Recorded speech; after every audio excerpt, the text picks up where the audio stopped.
Una definición muy clara, porque lamentablemente, y creo que lo podemos decir, la palabra catalán se asocia a algo más. Yo, cuando habláis del aragonés, yo creo que el aragonés está bien visto porque es una lengua que se intenta recuperar, como que está integrada en Aragón. Y cuando hablamos de catalán, el sentimiento es todo lo contrario. Da la sensación de que es una invasión de Cataluña. Y entonces ahí entran una serie de factores que hace difícil, incluso para nosotros, el aceptar el catalán, o sea, la palabra catalán para denominar nuestra lengua. Y yo creo que ahí tuvimos una oportunidad de oro con la figura de Jesús Moncada. Jesús Moncada para Mequinenza ha sido una estrella, ha sido un diamante. Él escribió su obra, quienes conocéis su obra, que vamos a decir, ¿no?, de Moncada. Bueno, y resultaba que nosotros, los mayores, quienes no habíamos estudiado catalán, pues claro, nosotros hablábamos catalán de manera coloquial, pero no conocíamos la lengua de forma literaria. O sea, no, leer y escribir, vamos, como que no. Y entonces, pues aparece Moncada y decían, uy, es que lo que ha escrito Moncada es buenísimo. Te decía gente de Barcelona que lo habían leído. Es que es muy bueno, es que es un escritor que, bueno, ya veréis, es que va a tener una proyección. Y nos propusimos leer en catalán, y ahí vino el problema. Pues qué difícil era aquello. Era muy difícil, claro, porque no era lo mismo la lengua hablada que la lengua escrita, y aquello, bueno. Aún tuvimos ocasión de compartir con Jesús unos cuantos años de su vida. Jesús Moncada había sido profesor mío de dibujo en bachillerato, y además vecino del pueblo viejo, en la misma calle, casi vivíamos enfrente y siempre tuvimos buena relación. Y yo, muchas conversaciones con Jesús, le decía, madre mía, pero es que, ¿sabes qué pasa? Que leer tu obra es muy difícil. Empezamos a leer y a la segunda o tercera página ya lo tenemos que dejar, porque, bueno, pues como él hace arquitectura literaria o ingeniería literaria, pues encima era mucho más complicado. Y lo cierto es que empezamos a tener una sensación de que él, que era una figura a la que todos admirábamos, había escrito algo que quienes lo habían leído decían que era muy importante, y lo había escrito en catalán. Y empezamos, yo creo, a cambiar ese sentimiento de vergüenza, de sentir que lo que hablábamos era algo de segunda fila, a pensar que lo que estábamos hablando era una lengua que tenía un nombre, catalán, que también se habla en Cataluña. Yo lo digo esto muchas veces. No, es que Cataluña, digo, no hablemos de Cataluña. En Cataluña también hablan catalán como nosotros. Entonces yo creo que Jesús Moncada, ya os digo, fue el revulsivo que nos hizo de alguna forma abrir los ojos y decir, oye, ya vale de ese tema. Vamos a reivindicar la lengua. Y de hecho yo es de algo que me siento muy orgullosa. Mirad, en Mequinenza hay una asociación de mujeres muy potente que tiene del orden de más de 500 socias. Y se organizó una actividad que fue un taller de lectura ya hace muchos años. Y yo lo propuse en una asamblea de socias. ¿Podríamos organizar un taller de lectura? Y no sé por qué me lo cargué yo, que yo era de ciencias, no era de letras, pero bueno, lo montamos como Dios nos dio a entender y nos marcamos un objetivo, que era que íbamos a leer en catalán. Os lo cuento como anécdota. Y porque claro, venían señoras que les iba justo leer en castellano. Y entonces propusimos que hablaríamos en catalán, porque si en Barcelona leían a Moncada, ¿cómo los de su pueblo no lo íbamos a leer? Y las mujeres, que éramos muy echadas para adelante, pues nos íbamos a atrever. y cogimos uno de los cuentos, recuerdo El café de la granota. Bueno, pues qué difícil era aquello. ¿Sabéis qué hicimos? Lo leímos en castellano. Leímos el libro del café de la granota en castellano, con el propósito de que al curso siguiente lo leeríamos en catalán y como ya no sabíamos los cuentos, ya no nos costaría tanto entender la lectura. Yo creo que en ese taller de lectura, que ya llevamos muchos años, hemos conseguido leer toda la obra de Moncada. Hemos conseguido llegar a final de curso y dramatizar la obra, hacer una lectura dramatizada de cara al público, con mujeres que era imposible pensar que fueran capaces de poder dirigirse al público. Lo han leído, lo han interpretado. Hemos estado en Barcelona, hemos estado en Lérida, leyendo Moncada. Entonces, esto es algo de lo que realmente me siento especialmente orgullosa, de que hemos hecho un esfuerzo por dignificar la lengua y por dejar ya de tener el complejo de que hablábamos chapurreado. A mí en estos momentos ya no tolero que nadie diga que hablamos chapurreado, no lo tolero. Es más, hemos hecho reuniones con todas las asociaciones de Mequinenza a raíz de la famosa La Pau para decir, vamos a decir nosotros qué lengua hablamos, ¿no? Y bueno, pues allí, claro, cuando dijimos, mira, yo no quiero ser ciudadano de segundo o tercer nivel. Yo soy un ciudadano que tengo el mismo derecho que cualquier ciudadano de este país. Todo el mundo habla una lengua, que tiene un reconocimiento oficial. Y yo quiero que a mí se me reconozca que hablo una lengua. Y la PAO no está reconocida en ningún sitio. Yo hablo catalán. Y me dicen, pero es que no lo hablas como en Barcelona, y los de Tarragona tampoco hablan como los de Barcelona, y los de Madrid como los de Sevilla tampoco. Por lo tanto, eso debe ser algo propio de las lenguas, cada uno tiene sus matices y sus acepciones. Pero yo he estado hablando, presentando un libro de la historia de Mequinenza en Barcelona, en la Academia de las Buenas Letras de Barcelona, con académicos, y yo empecé hablando diciendo que era de un municipio de Aragón, de frontera y de habla catalana, y que yo no iba a hablar el catalán normalizado, pero que estaba convencida de que ellos me iban a entender por lo menos en un 98% lo que yo dijera. Y cuando acabé de hablar, incluso vinieron algunos a decirme, tal palabra que has dicho, dime qué significa realmente, porque esto es muy bueno, tal. Entonces, pues insistir en lo que decíamos, las lenguas unen. Nosotros con Cataluña tenemos una relación extraordinaria, es que estamos conviviendo con ellos. Ellos hablan su catalán, nosotros el nuestro, y todos lo entendemos todo, ¿verdad? Por lo tanto, nosotros entendemos que las lenguas unen y las lenguas no separan, y no queremos que separen. Y desde luego, Nacho, tengo que decir que, Ignacio, que las políticas que está llevando en este momento el Gobierno de Aragón a través de tu dirección general, yo creo que dicen mucho de cara a proteger nuestras lenguas, que no tenemos que bajar el listón por nada, que estamos ahí, que no tienen que servir para enfrentarnos, pero sí para seguir trabajando en esa línea.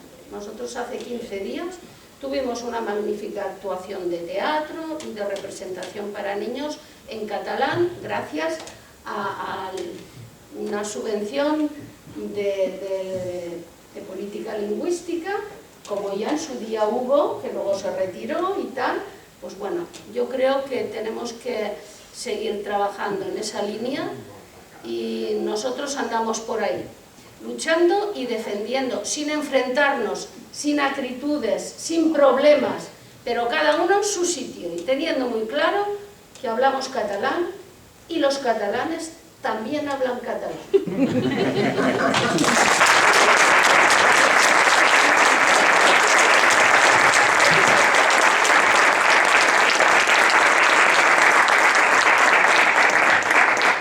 Me quedo con lo de también hablan catalán. Es que si no da la sensación al revés, que ellos nos... ¿Y a Valencia? No. Bueno, más o menos ha habido una cierta coincidencia, esa lengua minoritaria que se hablaba en la intimidad, en casa, que era considerada como vasta, en la zona íntima, ese descubrir también que esa lengua materna, esa lengua de lo íntimo, era válida para muchas cosas, para cosas de saber del círculo público. Más o menos hemos visto que vuestras historias coincidían en eso. Así que ahora, yo no sé si queréis hacer algún tipo de pregunta. Si queréis hacer alguna pregunta, decidle a la persona a la que va dirigida. Jo no quiero decir en general. Bueno, jo ho vull dir en general. Te pots aixecar? Si em puc aixecar? Sí. Tu creus que cal? Sí, perquè vinguem. Hola. No, jo només voldria que n'hi hagués 4 o 5 Magdas a la franja, perquè en la seva intervenció, és que sempre m'emociones, Marga, és que veritat. Vull dir, és que ho tens tan clar i és tan natural que això és el que s'ha de buscar. Fer les coses de manera natural. Jo parlo català i què? Jo vull escriure en la meva llengua. Jo vaig ser analfabeta en la meva llengua fins que vaig arribar a la Universitat de Saragossa, perquè quan jo vivia a Fraga i allí teníem companys que estudiaven català i professors que ho passaven molt malament perquè els pressionaven i els hi feien molt la punyeta, jo pensava que parlava xapurriau. Vull dir, després, quan una evoluciona, estudia i es fa filòloga, veu que el que parla és català.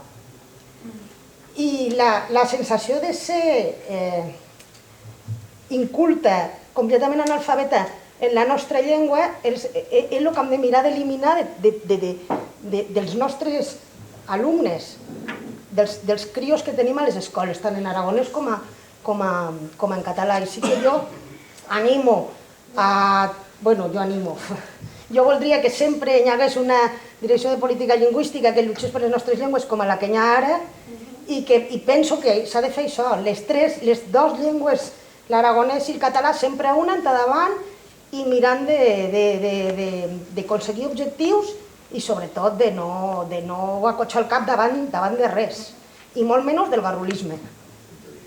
Així que, bueno, per això, gràcies.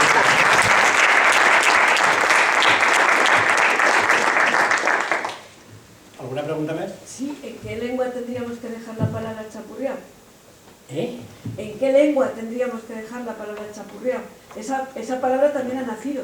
Sí, chapurrear es balbucear, es hablar mal los niños. Que no. Eso está claro. Pero, ¿dónde la dejamos? ¿qué es lo no que la chapurreamos? Chapurreamos el catalán. Es decir, es un dialecto del catalán lo que hacemos nosotros. No es el castellano lo que chapurreamos. No, lo que yo quiero preguntar Y en cualquier caso es la lengua del lugar, la lengua vernácula, que para los catalanes de Chirona, pues dicen, es que no habláis bien del todo. Bueno, vale, es una calificación desde vuestro punto de vista. En cualquier caso, si algo hablamos mal, no es el castellano, es el catalán. Pero es que además no hablamos mal, hablamos la lengua del lugar. Yo lo que quiero decir es dónde la dejamos. Ya sabemos que en todas las lenguas, porque los niños pequeños chapurrean, todas las lenguas chapurrean. Y ha nacido, la palabra ha nacido, es decir, Sí. aunque sea peyorativa, pero es una palabra, es patrimonial, quiero decir, Sí. ha nacido. Entonces, ¿que dónde la dejábamos? Todas las lenguas, todos los niños pequeños chapurrean. No, pero ella, por ejemplo, ha dicho que no quiere ni oírla, vamos. Hombre, yo Bueno, puedo sí. entender eso, que los niños chapurreen o Pero- que alguien... Pero digo eso, no que para la palabra está no para creada. definirla como lengua. La borraina... No, eso no, pero ¿dónde la dejamos? Con el permiso de Carmen. Hay en la Francia, se llama noticia Francia. En el diccionario de Alcover, de Moy, una obra monumental lexicográfica del ámbito de habla catalana, incluyendo balear, valencia, la Francia de Aragón, Cataluña, Alguer. En ese diccionario que, estando en la consejería, distribuimos a todos los pueblos de habla catalana, hay una palabra, la etimología de catalán. Mírenlo, que es muy interesante. Porque según Alcover Moll, en ese diccionario, catalá viene de castellum, lo mismo que castellano. De castellum pasa a ser castlán o castellano, lo cual quiere decir, y ahora vamos a la pregunta, que nos movemos entre unos castellanos y otros castellanos, me da igual. Es decir, nos movemos en un lugar marginal, distinto, separado de los centros de poder, de las cancillerías, del feudalismo. Los señores feudales, que tenían que relacionarse entre sí, desarrollaron una lengua valiosa para todos los señores feudales y la fueron imponiendo a los vasallos y llegaron hasta donde nosotros estábamos, hasta el final, tanto de un lado como de otro. Con nosotros, los castellanos de Caspe para allá no pudieron. Los castelans de Girona pues hicieron lo posible para crearnos una conciencia de que no hablábamos correctamente del todo. Y lo que pasa es que todas las lenguas romances, es que el mundo ha cambiado enormemente. En mi pueblo, en cualquier pueblo, antes era una economía cerrada. Yo he conocido a muchas personas que no salieron del pueblo y murieron allá donde nacieron. Y se cultivaba lo que se comía, y se cosía y se fabricaba la tela con lo que se cosechaba allá. Totalmente cerrado. Esa economía cerrada, estos pueblos cerrados, tenían también su lengua local, vernácula, que se pillaba allí como la borraja, o con la borraina, como quiera, o como el timó, y se diferenciaba del pueblo vecino. En Maella, por ejemplo, yo soy de Favara, si oigo hablar a una de Mequinenza, o de Masarió, o de Maella, inmediatamente digo, este no es de Favara. Por el acento los distingo. Es decir, que en una economía cerrada, en un mundo cerrado, las lenguas son muy locales, son muy de allí, y terminan teniendo palabras y acentos distintos. Pero cuando eso desaparecen por la comunicación, por un mundo moderno, a la movilidad y todo, el proceso que llevamos de mundialización en definitiva, pero que se inicia hace mucho tiempo, ¿no? Pues entonces los señores imponen su lengua universal de cancillería para que se entiendan todos. Y se tienen que entender como ellos hablan, por supuesto, no como los de Favara, los de Maella o los de Mequinenza. Y ahí está chapurreado desde la perspectiva de los que hablan bien, imponen su lengua. Pero si somos realistas, el porvenir del favarol, del maellano, del mequinenza, de estas cosas tan entrañables de la infancia, no es posible si no utilizamos la lengua. De ahí la importancia que haya una academia del aragonés por encima de las variantes del chista, bien, del cheso, de lo que sea, ¿no? Pero, en fin. Y la importancia no tanto para el catalán porque tenemos ya una normativa aceptada por todos la literatura catalana y ahí pues ya no es tan importante. No sé si respondo a lo que... Sí, de acuerdo. ¿Hay una pregunta por ahí? No, bueno, era simplemente responder que esa palabra la dejamos en el diccionario para que signifique lo que ha significado siempre, que es hablar mal, balbucear, pero la propia lengua, no otra.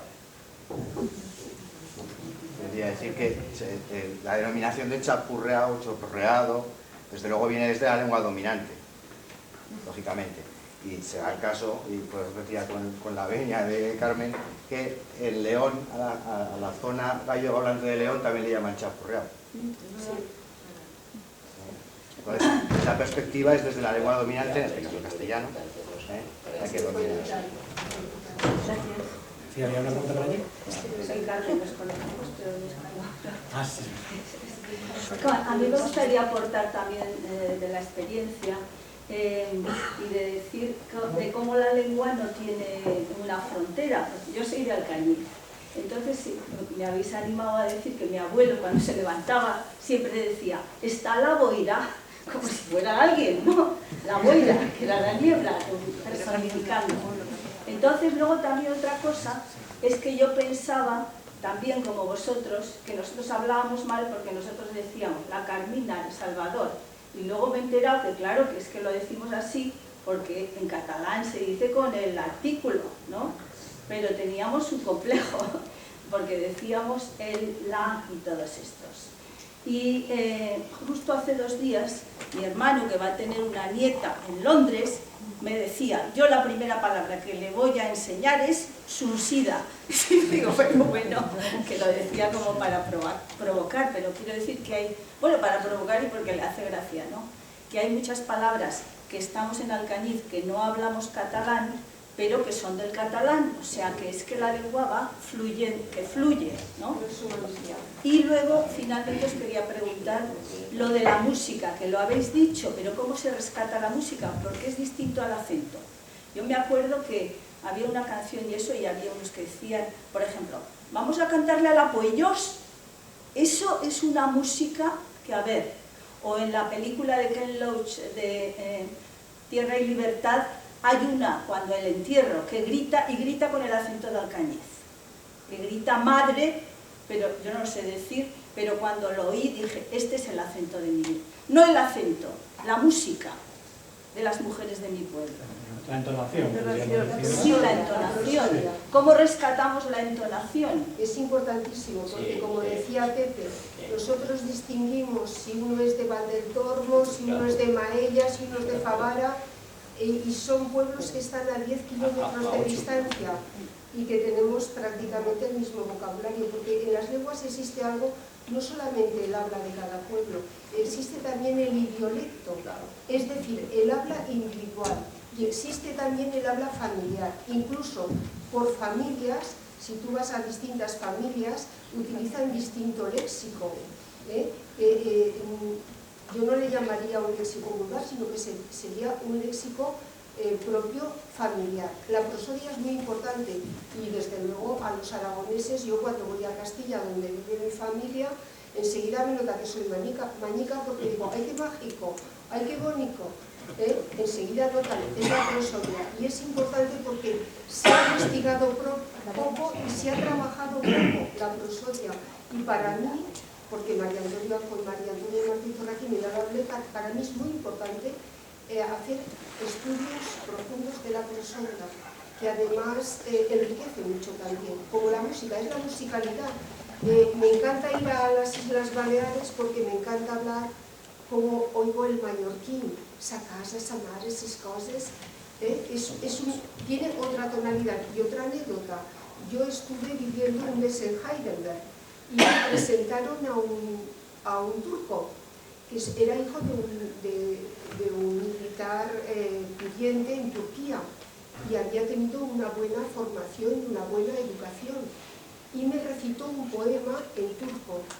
Yo no entendí nada, pero fue un poema tan bonito, tan musical, tan sentido, que aunque yo no entendí nada, el poema era bellísimo.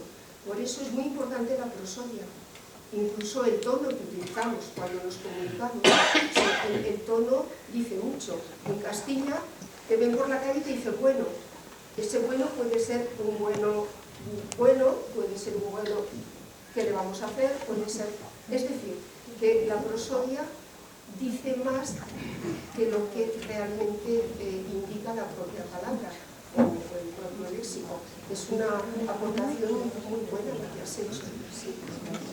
Yo solo quería decir respecto a lo que nos ha comentado de la Rosario, que yo cuando era pequeña, desde el pueblo, yo estudié en Madrid, a Madrid me castigaban por poner el la. Era una falta de ortografía en aquellos momentos. Yo ya tengo 63 años, pero era una falta de ortografía. Es que en castellano no es correcto. Ya, pero quiero decir que yo lo oía y creía que era correcto y sin embargo me lo...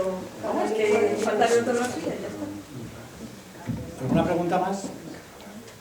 Solo, antes de principiar, que hemos estado charlando con la parte del aragonés, que no más confianza que con nosotros, con vosotras, decíbanos que esto lo que hemos sentido aquí hoy con vosotros, o que cada que nos charró en catalán, si hoy va a ser a Zaragoza, hemos dicho que encara queda bella cosa, ¿no? Que es revolucionario, o sea, estas trovadas, tener la posibilidad de sentir a la Chen que aprendió el aragonés en casa suya, en Beninons, etcétera, que es revolucionario, y con vosotros lo mismo.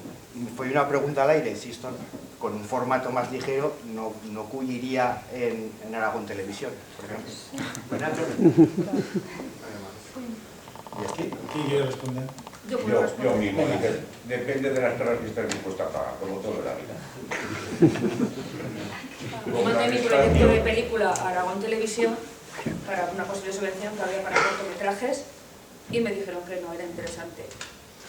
Entonces claro, yo veo que Aragón Televisión y ves las jotas y los recortadores de toros y dices, bueno, que ya me parece bien, pero también me gustaría que se hablara de esta cultura, porque la cultura de Aragón no son solo jotas y recortadores de toros, que hay más cosas en Alcañiz, en Mequinenza, en Graus, en Benasque, en Plan, y no... Me gustaría que no se hiciera ese, pues, qué sé, baturrismo del aragonés y de las costumbres que tenemos en todo el territorio, desde Benasque o desde la zona de Jaca hasta la Racín. ¿Sí, la última? La última ya. La última ya. Qué bien que cierro yo. Casi nadie me contradice. Bueno, no, lo que pasa es que tenemos que ser conscientes de que debemos de exigir nuestra aportación económica. Se nos tiene que devolver por parte de las instituciones nuestra aportación económica y se tiene que hacer en el modelo cultural y lingüístico que tenemos. Y tenemos que reclamar ese canon. Mínimo el porcentaje que somos. No digo ya un trato discriminatorio de favor, sino por lo menos lo que estamos aportando se nos tendría que revertir en forma cultural. Con lo cual, en el presupuesto de Nacho el año que viene, ya sabes, tú pides el 8% y ya está. Pero es cierto, hay que exigir nuestro canon cultural porque estamos pagando como todos los ciudadanos.